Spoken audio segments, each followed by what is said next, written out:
Olá a todos, vamos para a nossa terceira videoaula, né, que agora vai tratar da estrutura eletrônica dos átomos, que não tem nada a ver com...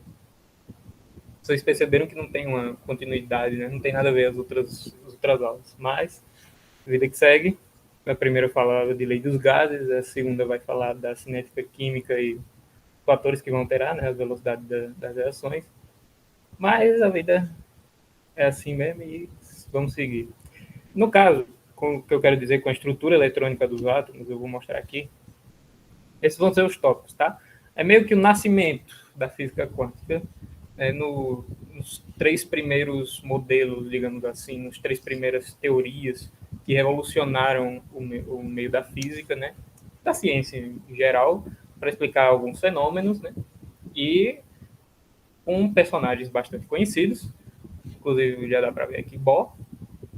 Só que eu vou abordar essas partes, né, esses tópicos, de maneira mais resumida. Eu não vou passar a parte matemática, né, mais a fundo, até porque é muito mais complexo, levaria horas de aula para poder explicar isso direitinho. Eu vou tentar passar a ideia só, e vira e mexe vai aparecer algum cálculo aí que provavelmente vai ser muito necessário. Né? Então, vamos começar primeiro com uma introdução, assim, que seria explicar a natureza ondulatória da luz, né? Primeiramente, por que natureza ondulatória? Onda, né? O que seria uma onda? As ondas, como eu defini aqui, são perturbações que se propagam pelo espaço sem transporte de matéria, apenas de energia. E isso é muito importante para o estudo das ondas, né? Que não transportam matéria. Você pode ver num exemplo, várias animações aparecem assim, né, em exemplos, em uma bola parada assim no mar e as ondas passando embaixo dela sem carregar a bola, né? E a bola ficava paradinha ali no mesmo ponto e não era carregada, porque seria um transporte de matéria, não seria uma onda se ela estivesse levando. Mas, enfim. Primeiramente, a gente tem que definir algumas características das ondas, né? Primeiramente, como já está aqui no balãozinho, a frequência, né? A frequência da onda vai ser o número de ondas completas que vão passar por um determinado ponto por segundo. E a unidade vai ser segundo a menos 1, né? Ou 1 sobre segundo de frequência, que nesta equaçãozinha aqui está representado por essa espécie de V, que na verdade é um Ni. Não seria um V, não é um F, né? Como tem nas equações que você vê no ensino médio, por exemplo. No material que eu peguei, ele usou o Ni para representar aqui esse Vzinho aqui do lado do lambda, que, já falando nele, vamos para o que seria ele, né? O comprimento de onda que corresponde ao lambda, o comprimento de onda que seria a distância entre duas cristas, né? Que seria o pico da onda, o ponto máximo, e o vale da onda, que você pode ver, seria o ponto mínimo, entre dois vales e duas cristas, ou a distância de uma crista até um vale bem direitinho, sabe? Uma onda completa, uma volta completa, digamos assim. E, por fim, a velocidade, né? Que seria C. No caso, o C que está dizendo aqui, seria o C de velocidade da luz. Seria 300 mil quilômetros por segundo. E esse exemplo aqui seria justamente para definir esse cálculo, né? Essa equação que a gente tanto vê, a equação fundamental da ondulatória, né? Digamos assim. E como a gente está tratando da natureza ondulatória da luz, a gente, em vez de V, vai chamar de C, que seria a velocidade da luz, que vai aparecer lá na equação de Einstein, né? Por exemplo. De E igual a mc ao quadrado. Esse sendo a velocidade da luz. Dando uma analisada, né, também nessa natureza ondulatória, a gente tem os famosos espectros. Uma coisa que eu esqueci de comentar que eu vi agora, mas eu comento quando chegar nessa imagem. Falando dos espectros, né, rapidinho. Os espectros, eles vão ser definidos de acordo com o seu comprimento de onda e sua frequência, né? No caso, se você alterar um, automaticamente você vai ter que alterar outro, inversamente proporcional, né? E você tem aqui, de lá, dos raios gama, frequência de rádio, o comprimento de onda aumenta, perceba, e a frequência vai diminuir. Perceba aqui. Nos raios gama, que são o menor comprimento de onda possível, com maior frequência, você tem na casa de 10 a 20 de frequência. e 10 a menos 11, isso em metros e isso em segundos, como vocês podem ver. Segundo a menos 10 a menos 11 metros, isso no comprimento de onda, que seria aqui, ó, vocês lembrarem.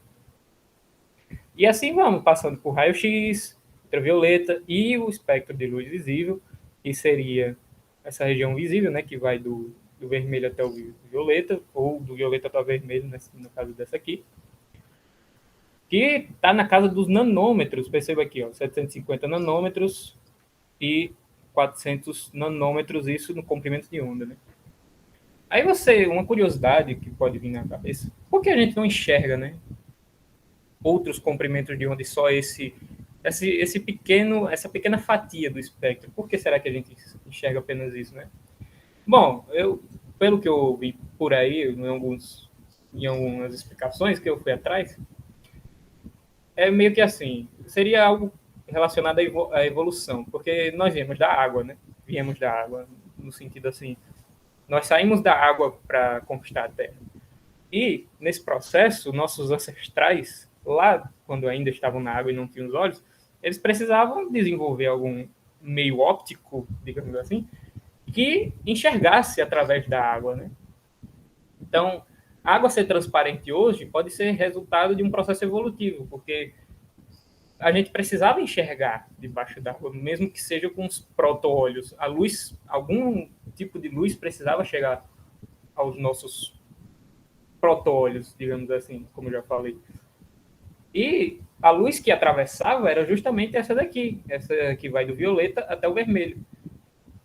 E ainda assim, nós fomos desenvolvendo esses olhos para que capturassem esse espectro de luz aqui, que seria a região visível, né?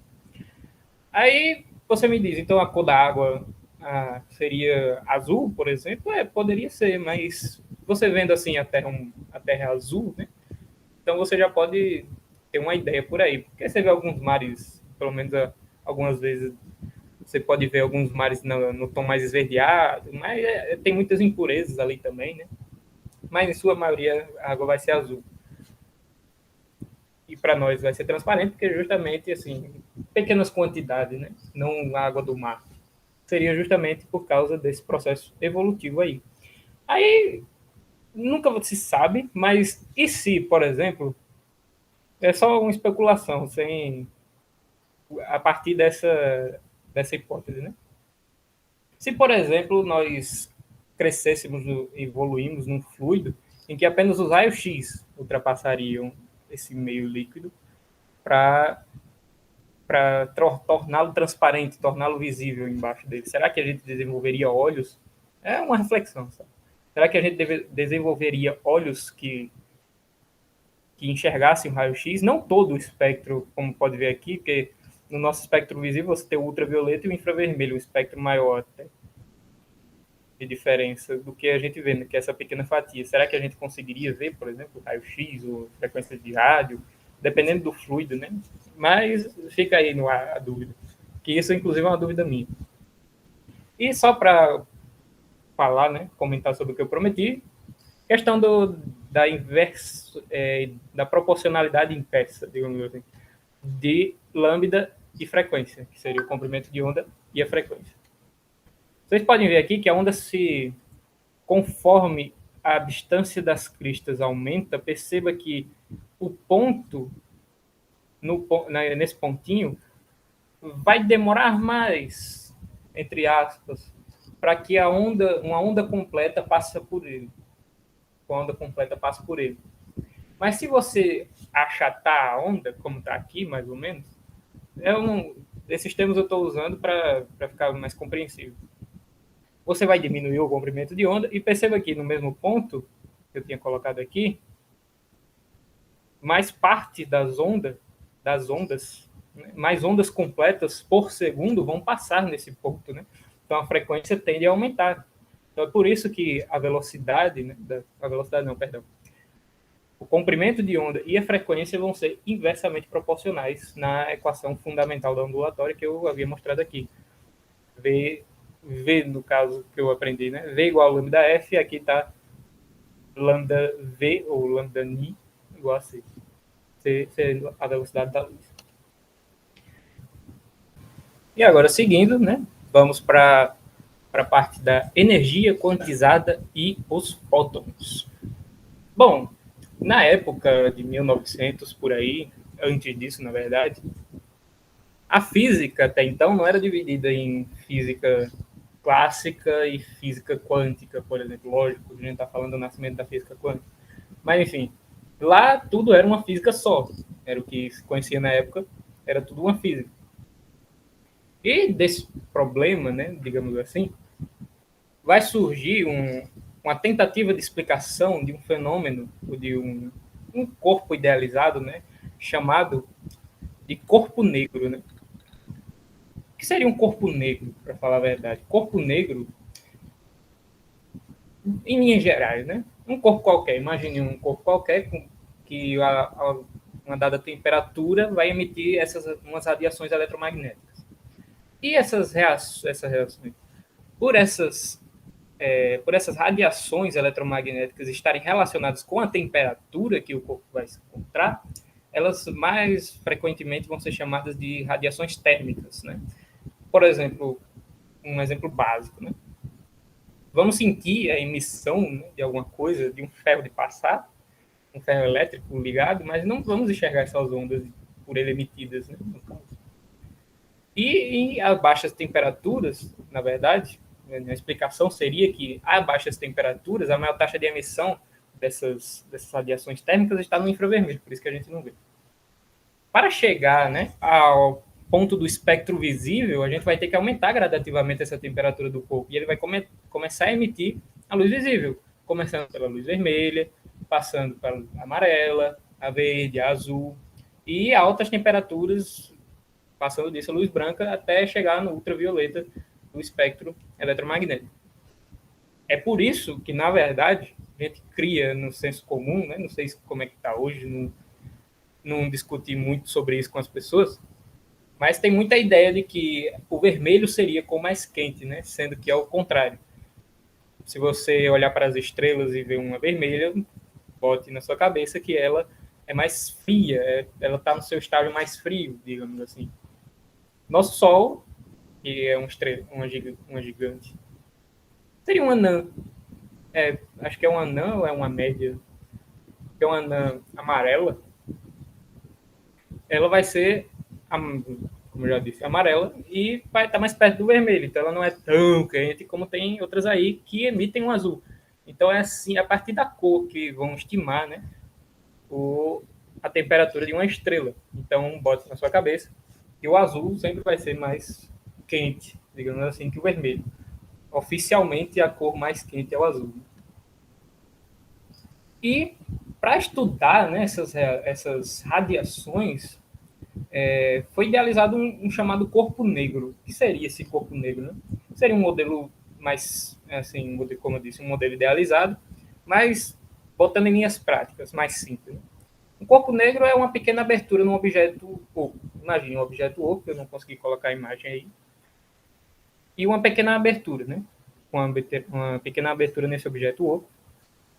E qualquer radiação que entrar vai sendo refletida dentro daquele corpo. Imagine um quadradinho assim, com abertura em um dos seus lados e a radiação entrando e ricocheteando nas paredes, né? E conforme essa radiação vai sendo refletida, né, vai ser absorvida, vai acabar sendo absorvida completamente pelas paredes, pelo corpo, né?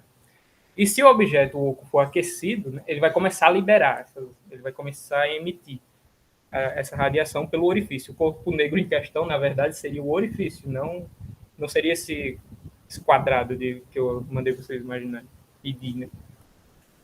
Então, um ponto importante, né, que eu acabei de citar, é justamente isso, que seria justamente a abertura do corpo negro, não o corpo em si. Não sei se deu para entender. Mas, enfim. Seguindo, seria mais ou menos assim, né? O corpo negro vai absorver toda a radiação que vai incidir nele.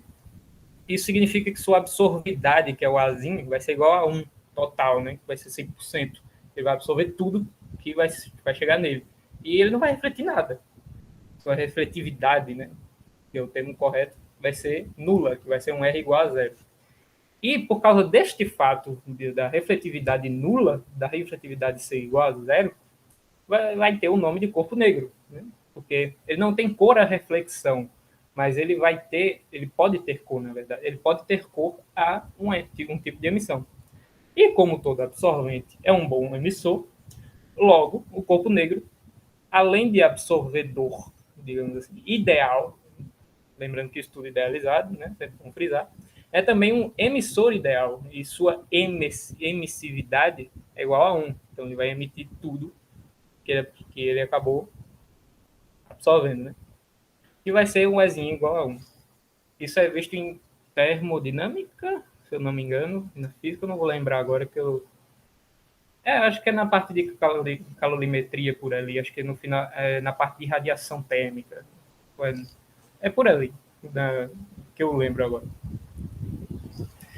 Então, voltando, né, para a questão do corpo negro, esse corpo negro vai ser, independentemente do material, tá, com que ele vai ser confeccionado, ele vai emitir essas radiações térmicas com a mesma intensidade a uma dada temperatura para cada comprimento de onda.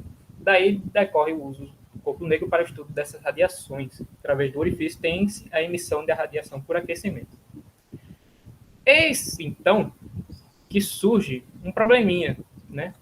Vai surgir lá com meados do século XVIII, por aí, no início dos anos 1900.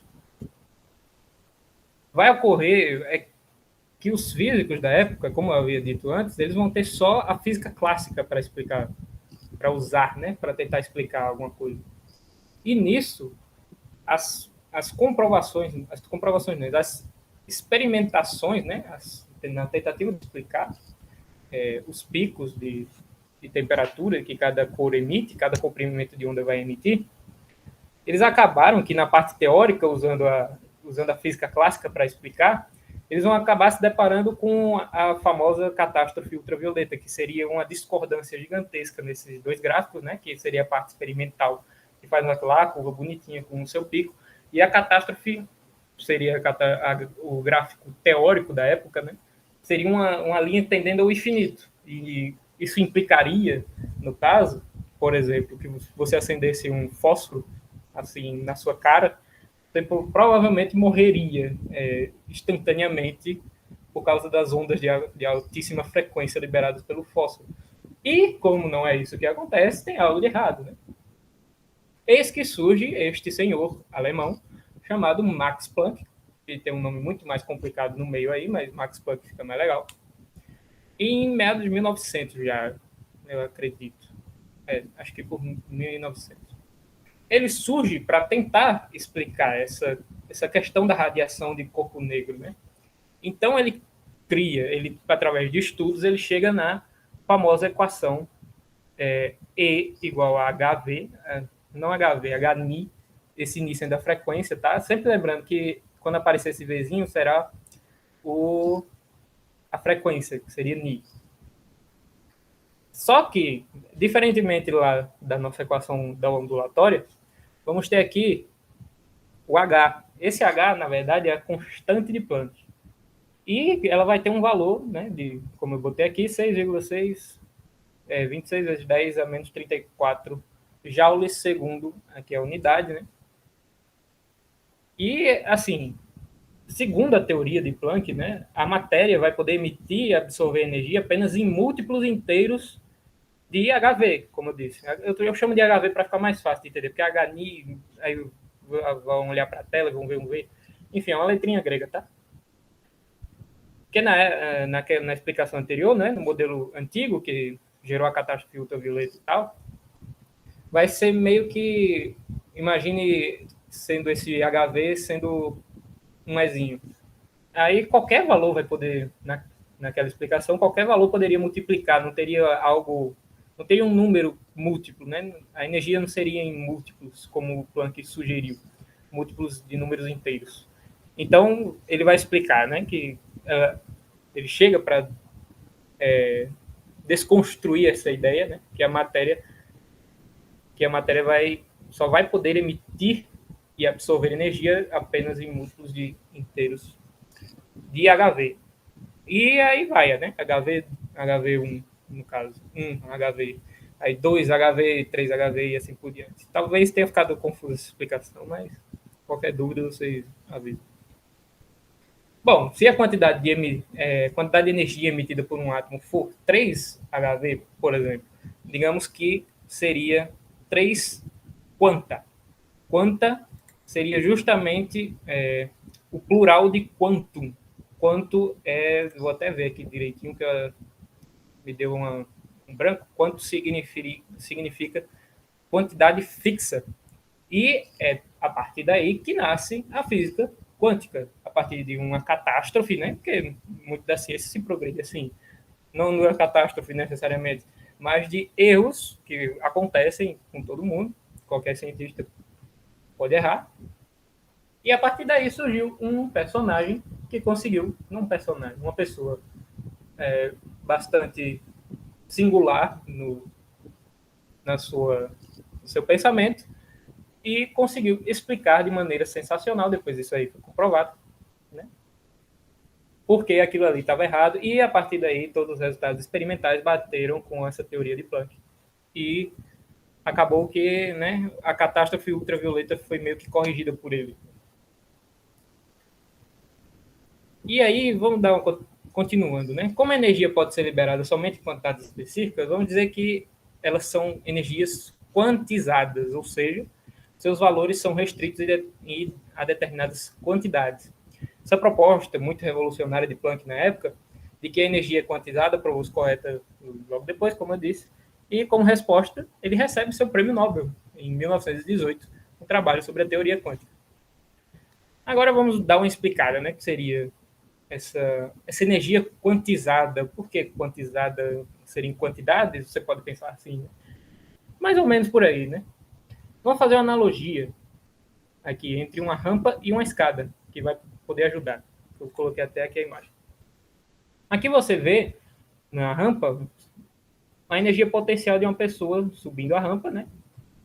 De uma maneira contínua. Então, você não tem esses pacotes de energia que seriam os degraus, que é o que acontece na parte da energia quantizada, que seriam em degraus. Você não sobe de uma vez. Não sei se deu para compreender, mas vou tentar explicar de outro jeito. Imagine um feixe de luz vindo na sua direção. Lá dentro desse feixe de luz, se você abrir mais você conseguir enxergar lá dentro, você vai ver que seriam pacotes de energia, né? Que isso depois vai ser melhor aprofundado no efeito fotoelétrico. Tudo isso que eu estou explicando aqui foi um levando ao outro. Planck vai começar a explicar isso, depois vem o efeito fotoelétrico e depois vem Bohr, usando todos baseados na teoria de Planck para explicar seus resultados experimentais. Então, onde é que eu estava? Lembrei das questões da energia quantizada. À medida que você, explicando melhor, né? À medida que você vai subindo a rampa, sua energia potencial aumenta de maneira uniforme, né? E contínua, considerando todos os atritos existenciais, enfim. E quando você vai subir uma escada, você vai pisar somente nos degraus e não fora deles, na verdade. Não entre eles, melhor dizendo. E de modo que sua energia potencial vai ficar restrita a certos valores, né, que são aqueles necessários para subir a escada. Então, por isso que ela vai ser quantizada, né? Continuando, né? Como eu havia dito, né? Graças a essa teoria de Planck, muitas outras pesquisas foram desencadeando, e uma delas é a do nosso querido Albert Einstein, que eu não sei nem porque eu botei o nome dele aqui, porque uma foto dessa, um ser humano desse, tão incrível, que inclusive teve contribuições na relatividade geral para o mundo macro, né, um mundo gigantesco, digamos assim, e para o mundo quântico. O cara simplesmente em todos os locais possíveis da física, contribuindo de uma maneira revolucionária. Então, o homem era bom, no mínimo, né? E vamos lá, efeito fotoelétrico, né? E os fótons. Foi a partir disso aí que surgiu os fótons. Poucos anos depois de Planck apresentar sua teoria quântica, cientistas da época começavam a ver a aplicabilidade dela em muitas observações experimentais.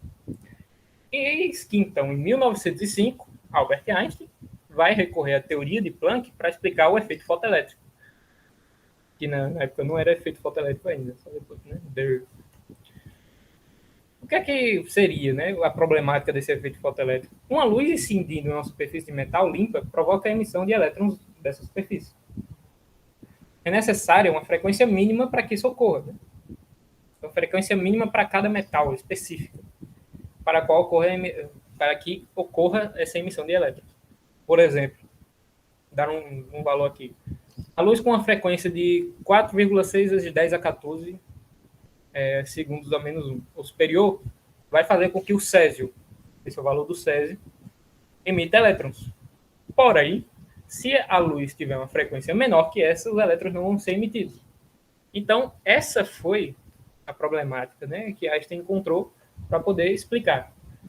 E para explicar isso, que ele recorreu a Planck, né, como eu havia falado, e ele vai assumir, o Einstein, que a energia radiante que atinge essa superfície metálica se comporta como um fluxo de pequenos pacotes, que vão ser conhecidos posteriormente como fótons. E cada pacote desse aí seria semelhante a uma partícula de energia e é chamado de fóton. E ampliando essa teoria quântica, porque Einstein vai contribuir muito, né, para os novos horizontes da teoria de Planck.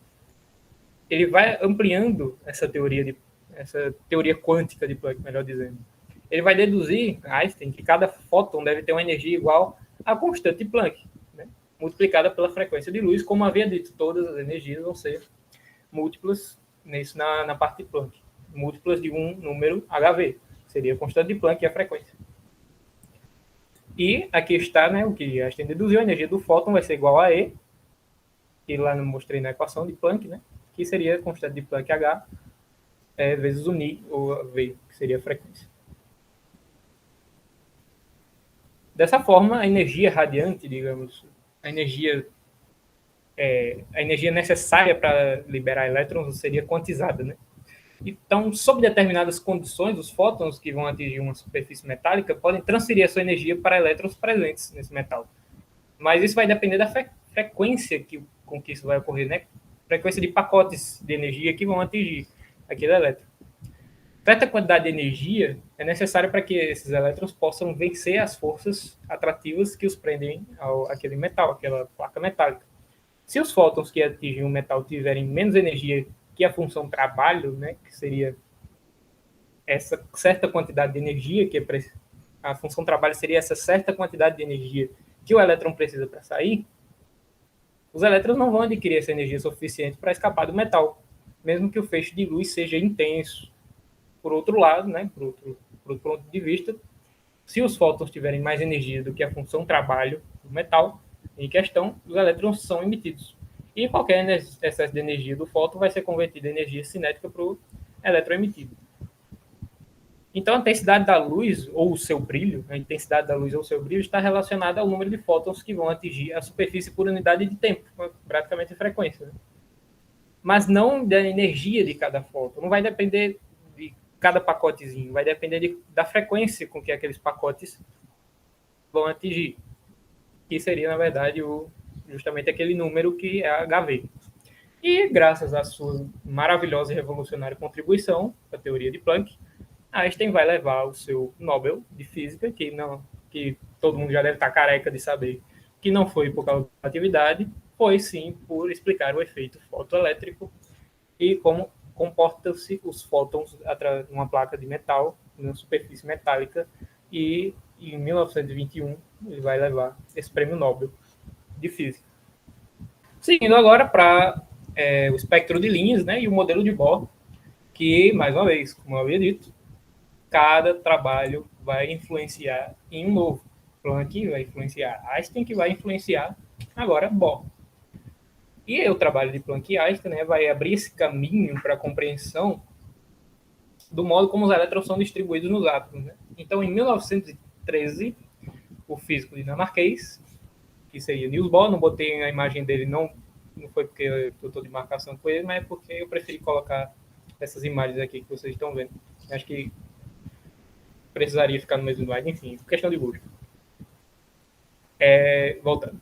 Bohr vai dar uma explicação, né? Ele deu uma explicação teórica sobre os espectros de linha, Um outro fenômeno que vai intrigar os cientistas durante o século XIX, e vamos ver que Bohr vai usar as ideias de Planck e Einstein para explicar esses espectros. Né?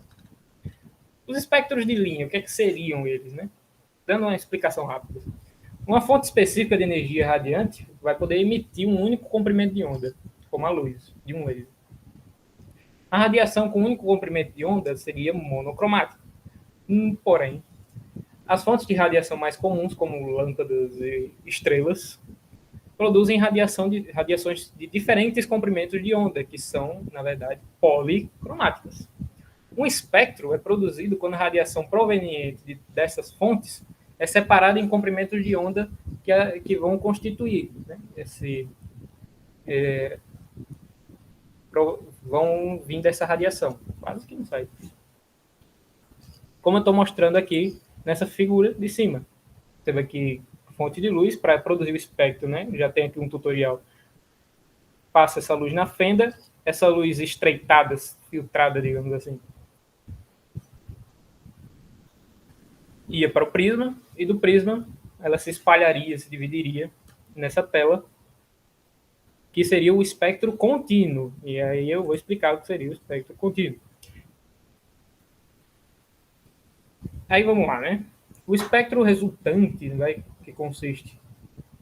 consistir essa faixa de cores que eu acabei de mostrar para vocês, uma faixa contínua do violeta até o vermelho, que nem o arco-íris, por exemplo, vai ser chamado de espectro contínuo. O exemplo mais conhecido foi esse que eu acabei de mostrar do prisma. Né? Mas nem todas as fontes de radiação vão produzir um espectro contínuo, que é, no caso, desses espectros de linha, que o Bohr vai estudar. Quando a alta voltagem é aplicada aplicada a tubos com diferentes gases sob pressão reduzida, os gases vão emitir colorações de luz, como vocês podem ver aqui. Ó. O gás neônio ficou aqui na frente, mas esse é o gás neônio, está emitindo uma luz de coloração avermelhada, né, alaranjada. E aqui o hidrogênio, emitindo um violeta azulado, não sei. E vamos lá, projetando esses dois, fazendo esse mesmo processo, né, para formar um espectro de linha, vamos ter essa emissão dos dois gases.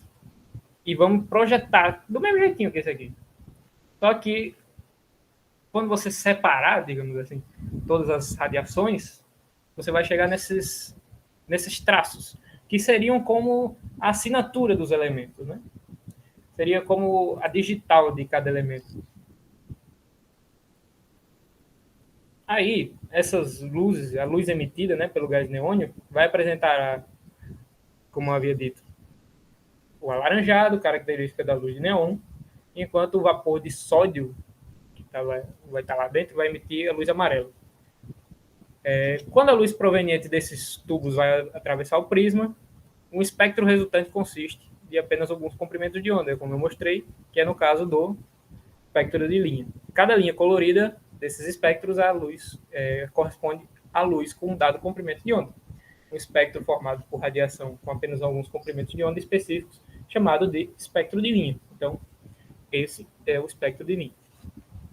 Seria de comprimentos de ondas específicos de cada elemento, digamos assim.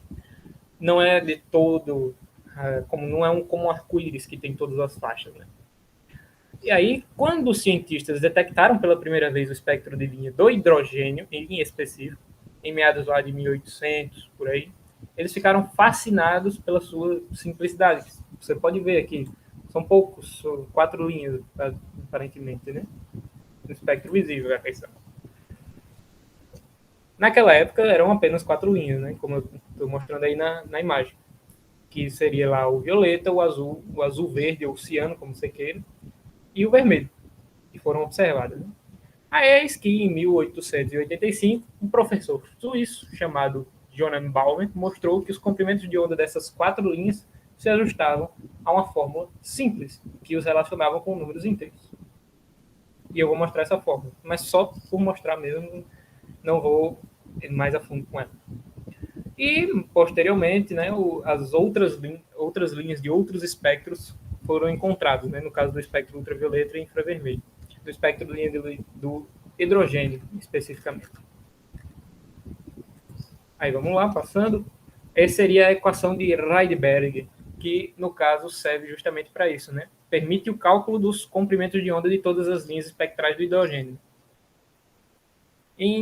Mas essa aí, na verdade, vai substituir é uma confusão, né? Na verdade, a equação de Balmer, que era para ser, ela vai ser generalizada e vai ser, a partir daí, ela vai ser chamada de equação de Rydberg, que no caso é essa que está aqui, que vai permitir o cálculo dos comprimentos de onda de todas as linhas espectrais do hidrogênio. E nessa fórmula, o lambda vai ser o comprimento de onda da linha espectral. O RH não é aquele que você passa para ser demitido. Vai ser a constante de Heidelberg, que vai valer um número muito feio. E N1 e N2 vão ser números inteiros positivos, sendo N1 o menor e N2 o maior. E pode parecer simples essa fórmula, só que demorou bem uns 30 anos para essa galera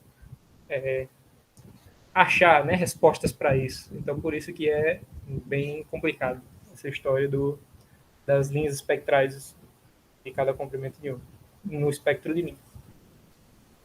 Agora, para finalizar, né, todos os espectros de linha, desse ponto do espectro de linha e modelo de Bohr, temos agora o modelo do nosso queridíssimo Bohr. A descoberta do átomo nuclear, né, que é a questão, pela primeira vez que alguém na atomística disse que o átomo tinha um núcleo positivo, foi o Rutherford. Né? Ele vai sugerir que esse átomo poderia ser pensado como um sistema solar microscópico, e onde esses elétrons iriam orbitar o núcleo, que seria, no caso, por exemplo, o Sol. E para explicar o espectro de linha do hidrogênio, Bohr assumiu que os elétrons nos átomos de hidrogênio movem-se em órbitas circulares em torno do núcleo. Porém, essa suposição apresentava um problema. De acordo com a física clássica, mais uma vez a bichinha da física clássica entrando para atrapalhar, no caso de questões quânticas, não é que ela seja totalmente obsoleta, não estou dizendo isso, não. Deu me livre, não, nunca jamais. No caso de questões quânticas, tá?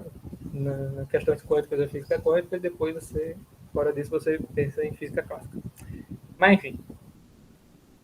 Voltando, né? De acordo com a física clássica, uma partícula carregada como é um elétron que se move numa trajetória circular perde energia de modo contínuo. Sendo assim, teoricamente, à medida que o elétron perde energia, ele deve espiralar em direção ao núcleo carregado positivamente. Então seria mais ou menos assim, né? Baseado na teoria clássica. Aqui você estaria, imagine que esse pontinho vermelho aqui é o elétron, que ele estaria aqui rondando o núcleo do átomo, me perdoem pelo perfeito círculo que eu estou fazendo, e conforme ele vai perdendo energia de forma contínua, ele vai fazendo essa trajetória espiralada, até o momento que ele vai colidir com o núcleo. Só que é óbvio que hoje nós sabemos que isso não acontece porque estamos aqui, né? Estamos vivos, não aconteceu nada com nossos átomos, então tem algo errado por aí. Porém, no caso, né, no caso desse erro que é facilmente observável, os átomos de hidrogênio são estáveis, como a gente pode ver. Não só os átomos de hidrogênio, né, mas os outros. Então, como podemos explicar essa aparente violação das leis da física, né? Bohr, ele vai abordar esse problema da mesma maneira que Planck abordou. Mais uma vez, Planck influenciando nas pesquisas mais uma vez, as pesquisas evolucionárias de Planck, solucionando problemas mais relacionados à atomística, né? E então ele vai abordar o problema da natureza da radiação emitida por objetos quentes, que eu expliquei na parte lá da energia quantizada. Então ele vai assumir que as leis da física vigentes na época não serviam para descrever todas as características dos átomos, e hoje sabemos que isso é verdade, né? E por isso ele vai adotar a ideia de Planck, que as energias são quantizadas, por isso que o átomo não faz essa trajetória espiralada até bater no núcleo. E é isso que ele postula, ele faz 3 postulados, porque postula 3 postulados é meio complicado. Né? Primeiro postulado, apenas órbitas com certos raios correspondentes a energias específicas são permitidas ao elétron em um átomo de hidrogênio. Segundo postulado, um elétron em tal órbita encontra-se em um estado de energia chamado permitido. Um elétron em um estado de energia permitido não irradia energia e, portanto, não espirala em direção ao núcleo. E 3, a energia emitida ou absorvida pelo elétron apenas quando o elétron muda de um estado de energia permitido para o outro. Essa energia é emitida ou absorvida na forma de um fóton com energia dada por E igual a constante de Planck vezes a frequência. Mais uma vez, aparecendo a teoria quântica de Planck. E, para complementar aqui, né, um modelo de Bohr mais detalhadozinho, você tem os níveis N1, N2 e N3. Quanto mais para dentro o elétron vai, as camadas mais internas são as de menores energias, e as mais externas são as de maior energia. Então, quando quando o elétron pula para uma camada interna, ele emite esse fóton, que seria a energia, ele vai emitir essa energia em forma de fóton, baseada nessa equação de Planck, e vice-versa, né?